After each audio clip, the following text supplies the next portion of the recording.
Peggy 18.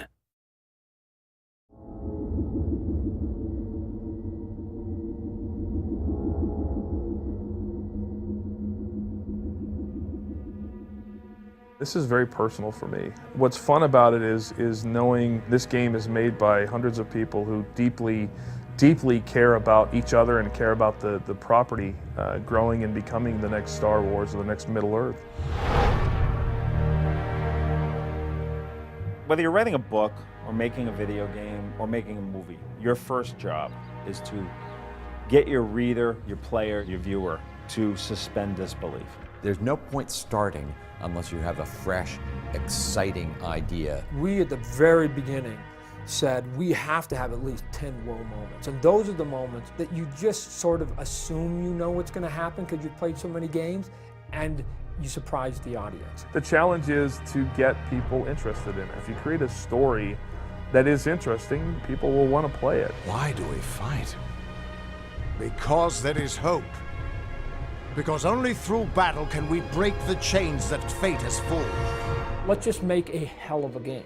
And if you're going to do a hell of a game and it's fantasy oriented, you have to bring in your adventures and you have to have your elves and your magic and your mages and your monsters and your trolls and your curses and your cyclopses and all the stuff that you would just close your eyes and go, yeah, of course it has to be there. We spent 6 months just building the world. The scenery, the landscapes, the characters, the monsters. They're beautiful or they're horrid.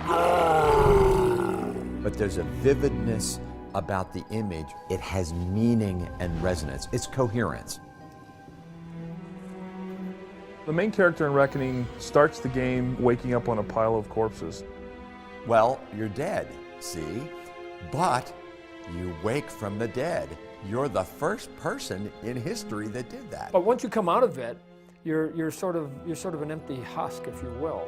And now you, as the gamer, depending on what class you chose to sort of play your game, will depend on how your adventure actually goes. You're the one without fate. You're the unfated. Little people might see you as the beacon of hope, and the big people might see you as the threat to their power.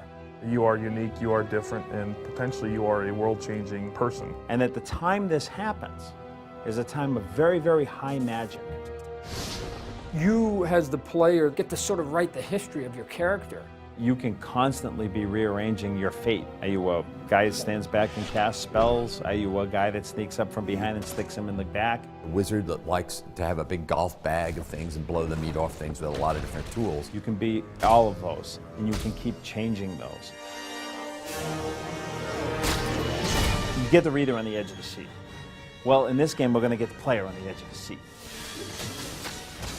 I want you to be able to see things and say, oh God, am I that badass that suddenly did that? If you love combat, if you're a Mortal Kombat, God of War type of gamer, then there's hundreds of hours of deep immersive combat and gameplay here.